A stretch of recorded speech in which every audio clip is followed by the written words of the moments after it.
করে ওয়াদা করেছেন। আসলে এটা আপনাদের আমাদের সকলের উন্নয়নের কাজের জন্য আজকে আমরা যেখানে বসছেন ময়দানে, এখানে কারোর যদি আমরা একটা টয়লেটের ব্যবস্থা করা দরকার ছিল, কিন্তু দেখেন এখানে একটা মসজিদ আমার চাচাতো ভাইয়েরা দিয়েছেন, এখানে একটা হাফেজখানা দিয়েছেন, এখানে উন্মুক্ত অজুখানা আছে, টয়লেট আছে, যার জন্য এদের চিন্তা আমাদের আর করতে হয় না। এরকমভাবে সবাই এই কাজগুলো আমরা সহজ আল্লাহ করে দিতেছে। আমরা যদি যেভাবে আমাদের টাকা উত্তোলন হয়ে উঠতেছে, আশা করি আগামী দিনে আমাদের যারা যে প্রজন্মরা আছে তারা এই সুন্দরভাবে এই কাজগুলা নিখুঁতভাবে করতে পারবে।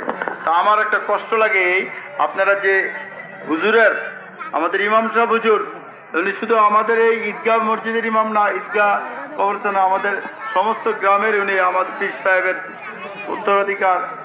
মরহুম আব্দুল জব্বার পীর সাহেব, মরহুম আহনান পীর সাহেবের সাহেবজাদা, ওনাকে সকলে আমরা মানি, কিন্তু এখানে আসলে ঈদগাহটার মধ্যে 5টা মিনিট উনি যে বলে একটা কানেতে কারোর কথাই যায় না। এই জায়গাটা যদি ওই কর্নারটা পূরণ করলে, ওই সাইডটা থাকলে কত সুন্দর হতো। এই ময়দানটা কার জন্য করা হয়েছে? আপনারা এখানে আমাদের কমিটির কিছু লোক আছে, গ্রামের মুরব্বীরা আছেন, তারা বৈশা পরামর্শ করবে। আজকে যে সামিয়ানা এই বর্ষার একটা সুন্দর মনোরম পরিবেশ করা হয়েছে আপনাদের আমাদের সুবিধার্থে এবং আমাদের এলাকার ঐতিহ্য রক্ষার্থে। তাহলে আমরা কথায় এবং কাজে যদি ঠিক না থাকি তাহলে এটা সুন্দর হয় না। সকলকে ধন্যবাদ। এখন নামাজ পরিচালনা করবেন আমাদের ইমাম সাহেব হুজুর।